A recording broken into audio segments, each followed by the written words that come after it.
कक्षा 3 गणित का जादू प्रकरण 7 समय समय की बात। कौन सा त्योहार पहले आता है? तो जैसे महीने देखे तो जनवरी, फरवरी, मार्च, अप्रैल, मई, जून, जुलाई, अगस्त, सितंबर, अक्टूबर, नवंबर, दिसंबर। तो इस तरह से आते हैं। ठीक है। उसके बाद कौन सी तारीख पहले आती है वो होता है। पहली तारीख पहले आती है और 31 आखिर में आती है। ठीक है।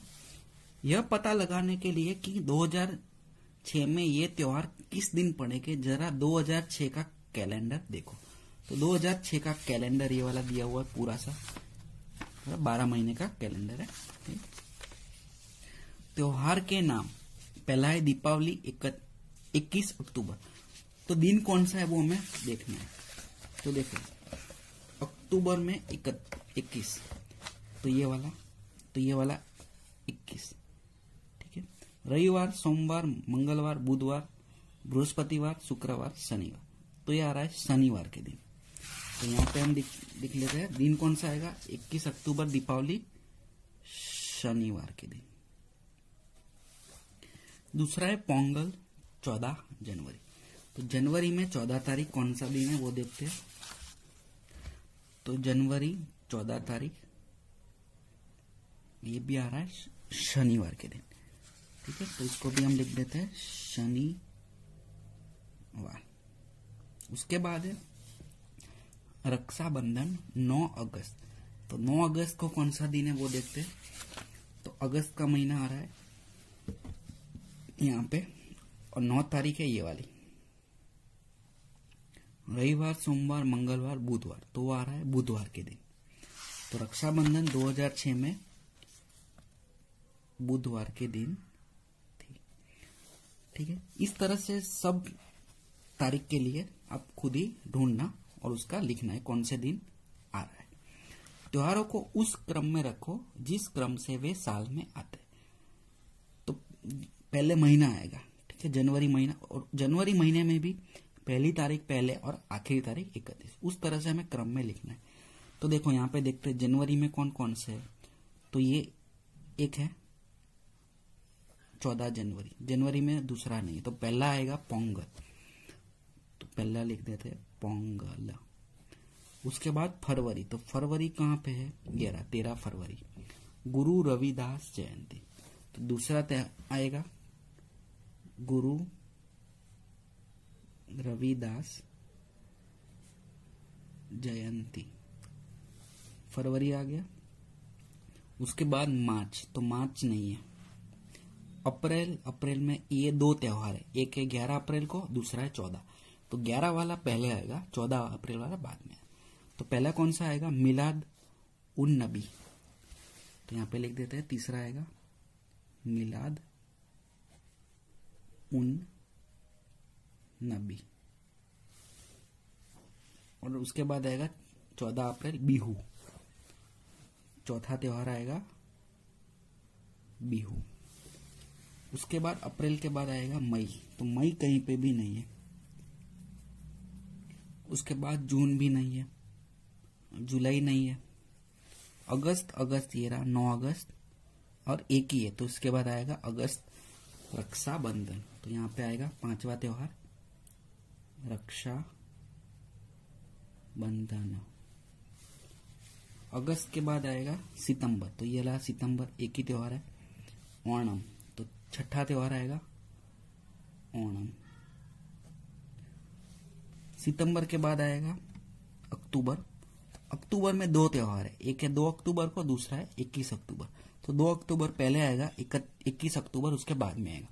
तो पहले आएगा गांधी जयंती 2 अक्टूबर को। तो ये रहा गांधी जयंती। उसके बाद 21 अक्टूबर को आएगा दीपावली। तो उसके बाद का त्योहार आएगा दीपावली। अक्टूबर के बाद आएगा नवंबर। तो नवंबर ये रहा 5 नवंबर है, एक ही त्योहार है गुरु नानक जयंती। तो 9वां त्योहार है गुरु नानक जयंती। उसके बाद आखिरी त्योहार आएगा दिसंबर का, एक ही त्योहार है 25 दिसंबर क्रिसमस। तो यहाँ पे लिख देते हैं क्रिसमस। ठीक है, अब एक सवाल है, कौन सा त्योहार साल की शुरुआत में आता है? तो साल की शुरुआत में पहला त्योहार आएगा जनवरी में, तो ये रहा पोंगल। ठीक है, वो 14 जनवरी को आता है, तो आ रहा है पोंगल। कौन सा त्योहार साल के अंत में आता है, यानी आखिर में आता है? तो वो है 25 दिसंबर को आ रहा है क्रिसमस। तो यहाँ पे त्योहार आएगा क्रिसमस। ठीक है, उसके बाद एक कैलेंडर दिया हुआ है। ठीक है, कौन सी संख्या इस चौखाने के बीच में? देखो यहाँ पे 9 संख्या है और ये चौखाना बना है, तो एकदम बीच में कौन सी आएगी? ये आएगी 13 नंबर की संख्या, जो कि इसके बीच में है। ठीक है, उसके बाद है एक कैलेंडर दिया हुआ है, अगस्त 2000 के लिए कैलेंडर को पूरा करो। तो यहाँ पे कुछ तारीख दी हुई है लेकिन पूरा नहीं दिया। अब अगस्त में कितने दिन आते हैं? तो अगस्त में आते हैं 30 दिन आते हैं। ठीक, तो यहाँ पे हम पूरा कर देते 1 2 3 4 5 6 7 8 9 10 11 12 13 14 15 16 17 18 दिया हुआ है, 19 20 21 22 23 24 24 25 26 27 28 29 30। तो ये हो गया अगस्त का पूरा महीना।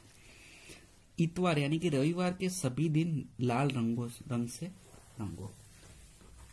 तो रविवार का दिन है, उसको लाल रंग से रंगना है। तो मेरे पास लाल रंग है, तो ये रहा रविवार, इसको मैं लाल रंग से रंग देता हूँ। ठीक है, ये मैंने इसको लाल रंग से पूरा रंग दिया। यह महीना किस दिन समाप्त होता है? तो देखो समाप्त कब हो रहा है? ये 30वें दिन। ये दिन कौन सा है? 30 तारीख को ये है बुधवार, तो इसका दिन आएगा बुधवार। इस महीने में दिनों की संख्या लिखो। तो दिनों की संख्या 1 से लेकर 30 यानी कि 30 दिन है। 13 अगस्त को कौन सा दिन है? तो 13 यहाँ पे आ रहा है। ये दिन कौन सा है? रविवार। तो 13 अगस्त को रविवार का दिन है। महीने के दूसरे शनिवार को कौन सी तारीख है? तो देखो महीनों का पहला शनिवार होगा ये 5वीं तारीख वाला, और दूसरा होगा 12। तो वो तारीख कौन सी है? 12 तारीख है, तो इसका आएगा 12। क्या 21 तारीख को इतवार है? तो 21 तारीख, तो ये रही 21। इतवार यानी कि रविवार तो नहीं है, तो 21 को कौन सा वार है? तो वो है सोमवार है, तो यहाँ पे आएगा नहीं। 21 तारीख को इतवार नहीं है, 21 तारीख को सोमवार है। 29 तारीख को कौन सा दिन है? इसी दिन अगले सप्ताह कौन सी तारीख होगी? तो 29 तारीख यानी कि ये वाली तारीख। तो अब यहाँ पे दिन देखो, तो ये मंगलवार का दिन, और उसके अगले सप्ताह में कौन सी तारीख आएगी? तो ये वाली आएगी 22। तो इसका जवाब आएगा मंगलवार है। और अगले सप्ताह कौन सी तारीख होगी? तो वो होगी 22 तारीख होगी। इस महीने में कितने बृहस्पतिवार है? बृहस्पतिवार यानी कि ये रहा, बुधवार के बाद और शुक्रवार के आगे आता।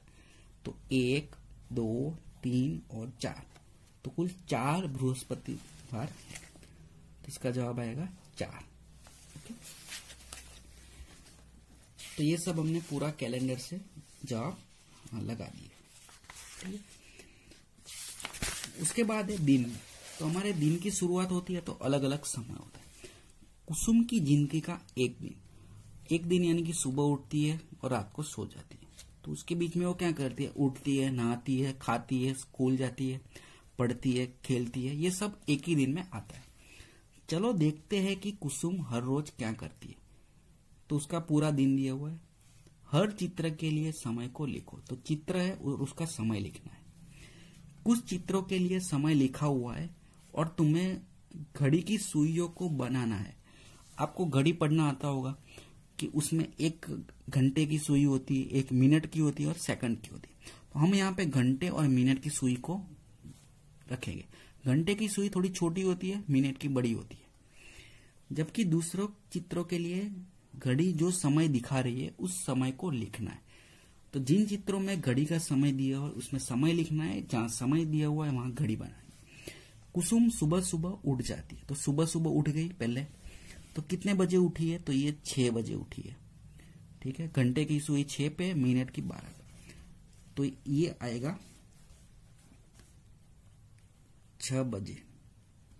उसके बाद वो क्या करती है, वह कुएं से पानी लाती है, कुएं में से पानी निकाल रही है सुबह 6:30 बजे। 6:30 बजे यानी कि 6 और 7 के एकदम बीच में आता है, 6 बजे 30 मिनट को। तो घंटे की सुई 6 और 7 के बीच में होगी और मिनट की सुई 6 पे होगी, ये आधा होगा, तो ये सुबह 6:30 बजे। ठीक, उसके बाद है घर साफ करती है। ठीक, समय दिया हुआ है, तो ये सुई किस तरह की, जो घंटे की सुई है वो कुछ 6 और 7 के बीच में, और मिनट की सुई है वो यहां पर है। ठीक है, तो ये 7 पे सुई है और मिनट की सुई यहां पे, तो 7 और आधा, तो 7:30 बजे, 1 घंटे बाद। तो इसका जवाब आएगा सुबह 7:30 बजे। उसके बाद है ये वाला, स्कूल जाती है, तो उसका समय दिया हुआ है 8 बजे, तो 8 बजेगा तब जो घंटे की सुई 8 पे होगी और मिनट की 12 पे होगी, तो ये 8 बजे वह स्कूल जाती है। उसके बाद है स्कूल में पढ़ती है, तो ये देखो घंटे की सुई 10 पे है और मिनट की 12 पे, तो ये हो गए 10 बजे सुबह। उसके बाद है वह स्कूल से वापस आती है, स्कूल से छूट गई और घर आती है 1 बजे दोपहर को, तो 1 बजे उसकी स्कूल खत्म हो गई, तो 1 कब बजेगा, घंटे की सुई 1 पे होगी और मिनट की 12 पे, तो ये 1 बज गए। उसके बाद है अपने भाई और दादी के साथ दोपहर का खाना खाती है, तो भाई है और एक दादी है, उनसे खाना खाती है। तो अब ये कितना वक्त है हम देखते हैं, तो देखो घंटे की सुई 2 पे है और मिनट की 12 पे, तो ये हो गया 2 बजे, तो वह 2 बजे दोपहर का खाना खाती है।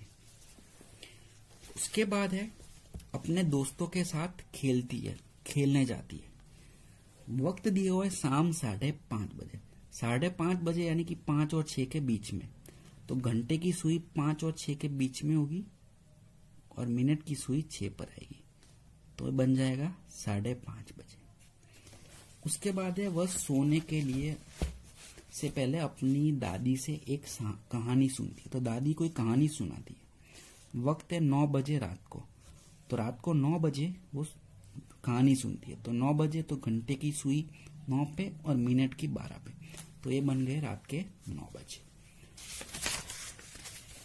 उसके बाद है अब एक चार्ट बनाओ जिसमें तुम लिखो कि तुम सुबह से शाम तक क्या क्या करते हो, तो ये आपको यहाँ पे लिखना है कि आप क्या कर रहे हो, घड़ी में उसका वक्त देखना है और लिखना है कि क्या क्या करते हो। ठीक है, तो ये सब आपको लिखना है, समय लिखना है, काम करते हो लिखना है और घड़ी में बनाना है उसको।